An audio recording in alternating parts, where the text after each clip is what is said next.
Here's a sneak peek from today's episode. You're giving away some of your analytical capabilities. You're giving away some of your control whenever you take it off of your site. Welcome to the Content Amplified podcast, brought to you by Masset. Our goal is to help you get more from your marketing content. Each episode is a 10 to 15 minute interview with industry experts that share amazing insights to help you squeeze as much juice from your content as you possibly can. Here's today's interview.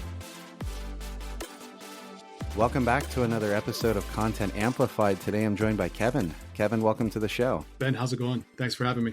You bet. Kevin, well, thanks for taking the time today. I'm excited for the conversation. This is going to be a subject we haven't talked a ton about on the podcast, and I think it'll be special. But before we dive in, Kevin, let's get to know you, your background, and then our favorite question, what do you love about content and marketing? Sure, I think I maybe can answer both those. Content was kind of the way that I found myself getting into marketing. I was working at a video agency and doing corporate communications and doing support for commercial advertising and all those things. So it was always content. It was the visual content that I always loved, and decided that instead of doing that project life cycle where client comes to you, you complete, and then they walk away with a finished project and you don't really get to see how it's used, or you don't get to influence the next one. I made the jump out of the agency world and went into the corporate side and have been at software companies, tech companies, and currently at a company called Mind Matrix, which is a SaaS company that offers tools for channel enablement and ecosystem enablement. So content is always, I feel content's the start. I've always loved content, and that's how I found marketing rather than a technical side. I came into the content side of stuff. I love it.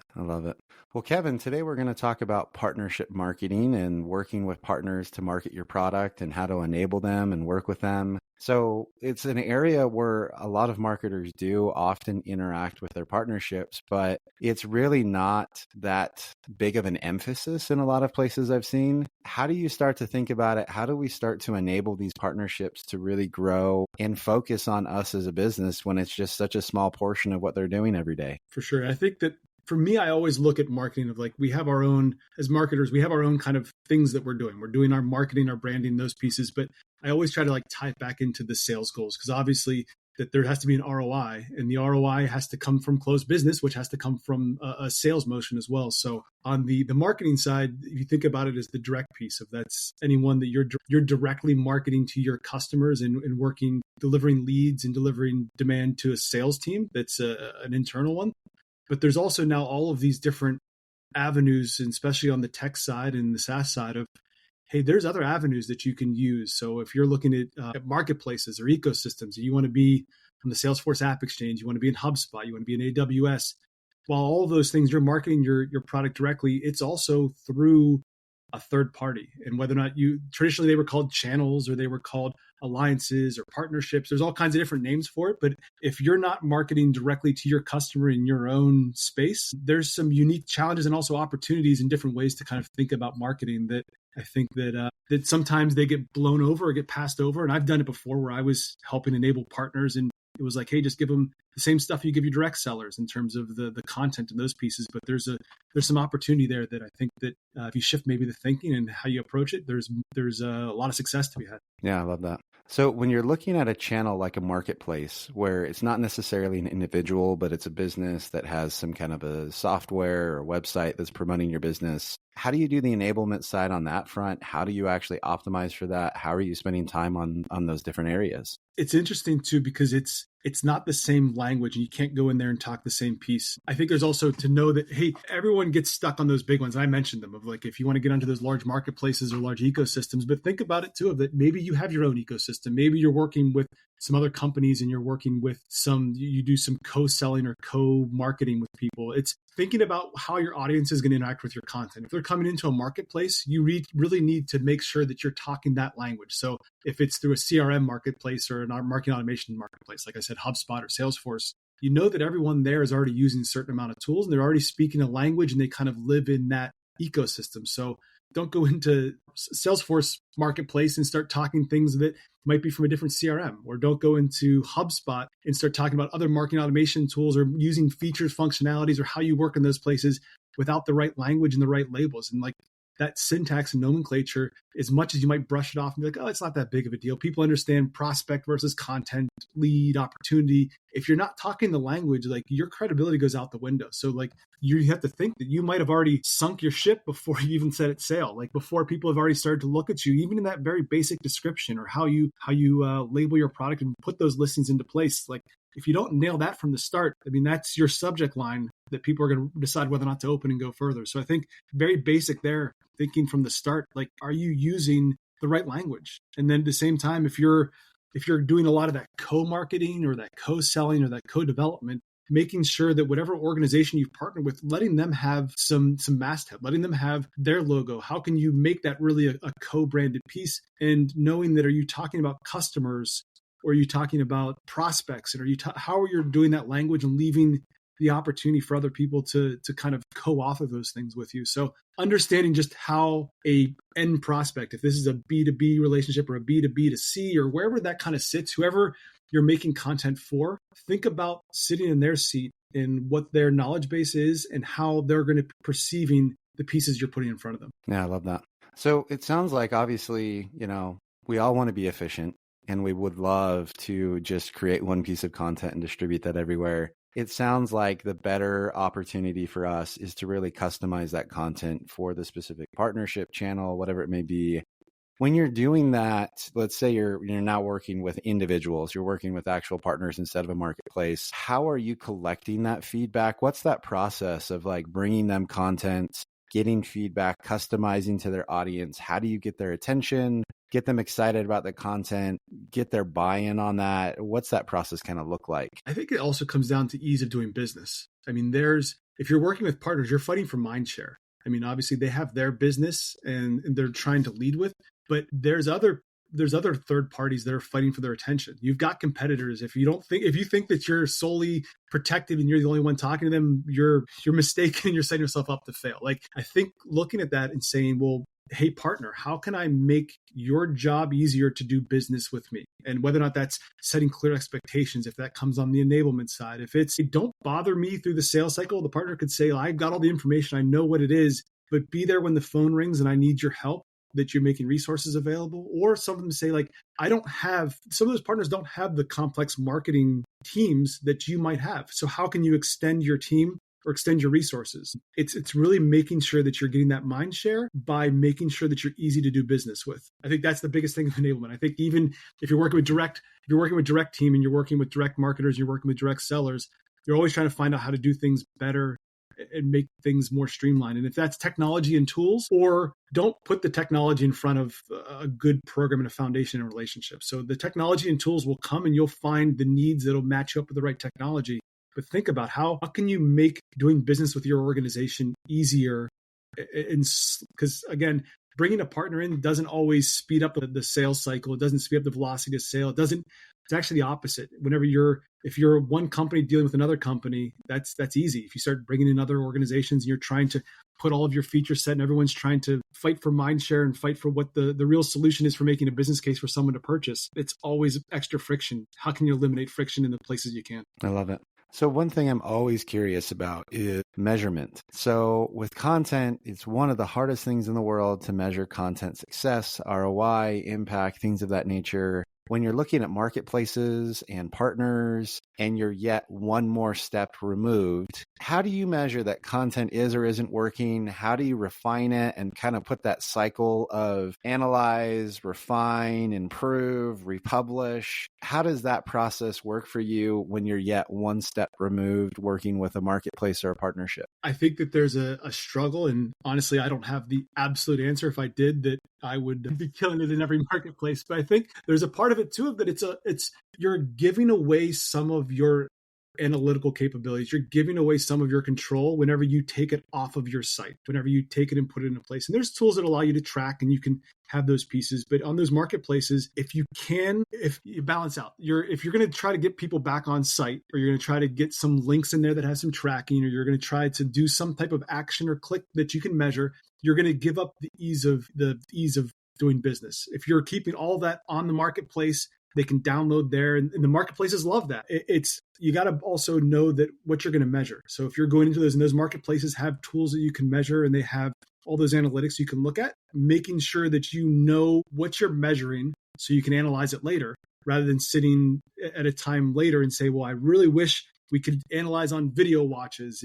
But hey, you didn't have that opportunity. You had to put a native video in there. You had to let the marketplace kind of own that and let people find out on their own. That I think there's a balancing act in knowing from the jump, what can you measure and what tools they have there, and that you're designing your content and your strategy to lend itself to be measurable, but also still not adding friction or clicks or taking people out of marketplaces or out of partnerships to make a sale, that you're supporting that motion. And that's a conscious effort. You know that you're going to give up some control, but the idea is that sales come easier, they come faster, and they come at a quicker rate because you're going to those third-party marketplaces or ecosystems. I love it.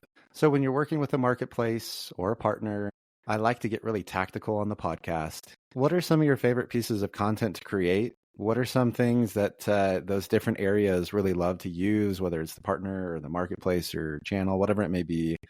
What are some like go-to tips? Here are maybe the top 3 pieces of content that I really love to produce, obviously tailored to the specific partnership. What are some of like those really tactical pieces of advice? Are they case studies, one-pagers, things of that nature? What's some of your favorite content to share with these partners that you find they appreciate the most? I mean, obviously you would start with like first prize, like, yeah, case study. And you can say, hey, our company and this other company, we came together, provided this solution, and we did all of this. But the reality too is sometimes you don't have those case studies, or sometimes it's a client, the actual end client's owned by one side and we can't co-brand it, or there's those pieces that come up. So I think whenever you look to create co-branded content, where can you put both organizations at even billing? And I think that right now, a podcast or a webinar series, a LinkedIn Live series, know where your audience is. I come from that B2B SaaS tech space. So LinkedIn is where our audience is at. And so what we've even done is that we've said, hey, we're going to do a series of webinars, and we don't even call them webinars anymore. It's their LinkedIn Lives. And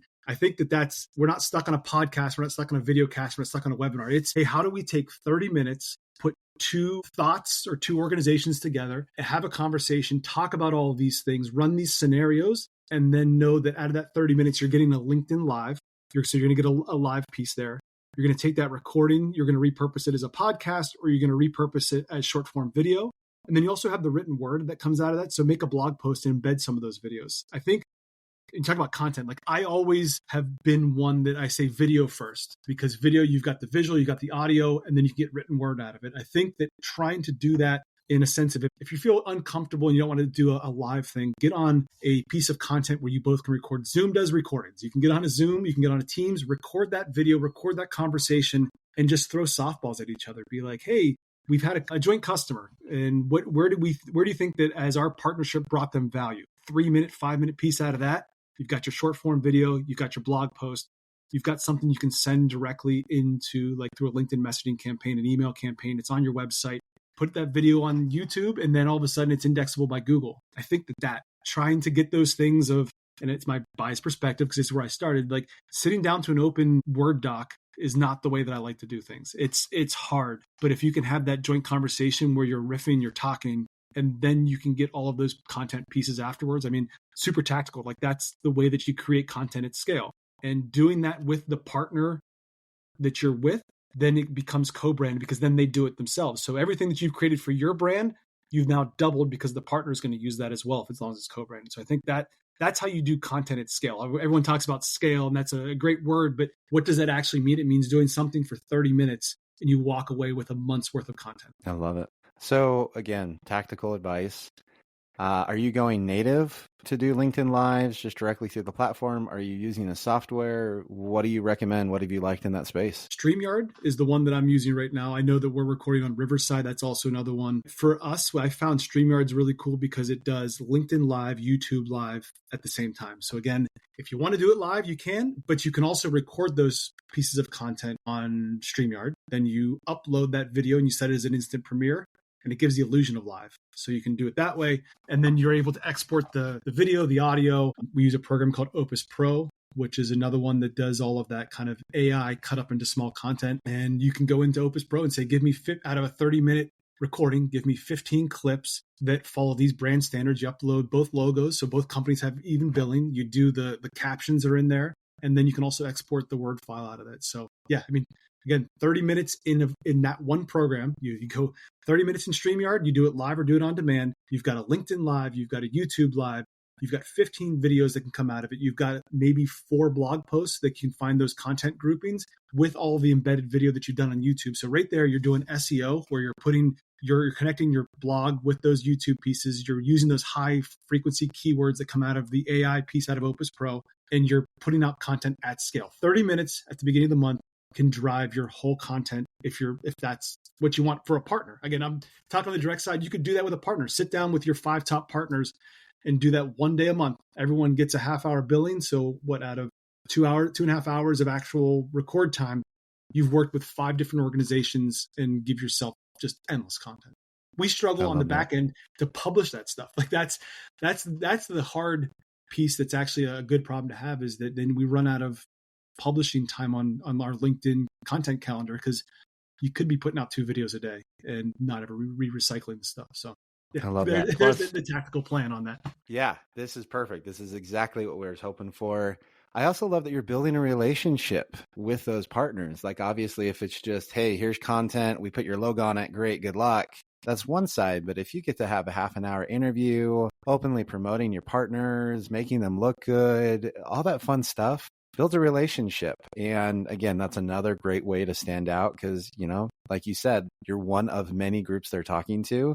And if you have a personal relationship, they're going to genuinely like that relationship better. I mean, that's enablement, right? Like you're helping them. You're delivering all of that content to them. Then when you go make the post, you're mentioning the person you're with, you're tagging their company, you're showing some investment, and you're exposing your audience and the people that you have attention to another organization. So that's really, you've enabled them and helping them provide content, but then you're also kind of giving them free billing through your channels. And that stuff's evergreen too. I mean, you could view things around content, around live events. You could do stuff around a certain promotion or a certain piece of timely part. But if you're talking high level theory and you're talking why a partnership, you have it. The reason you have a partnership is it's long term. Like, that content is evergreen and it's there, searchable. And the more you use it, the higher it ranks in the best. It's like, it just kind of the mouth of the snake is eating the tail of it. You're just going to keep on circling back through and getting more and more out of it each time. I love it. Well, Kevin, we like to keep these episodes short so people can listen on their commutes or every day while they're doing something fun. So we're out of time. But Kevin, if anyone wants to connect with you and reach out online, how and where can they find you? Sure. I'm out there on LinkedIn and all those places. First name Kevin, last name Hospodar. And LinkedIn's the best way. It's the email and it's the connection. It's being able to see what everyone's out there doing. So yeah, LinkedIn is probably the best way. Perfect. And for anyone listening, we will link to Kevin's profile on the show notes. So just scroll down and click on the link to find him. Kevin, again, thank you so much for the time and all of the insights today. Ben, thanks for having me. And I appreciate that we can have a conversation that's not normally the typical direct marketing one. So thanks for the opportunity. Yeah, absolutely. Thank you for listening to the Content Amplified podcast. Please subscribe and leave us a review. And for additional ways to get more out of your content, visit our website at getmasset.com. That's getmasset.com. And tune in next time to the Content Amplified podcast.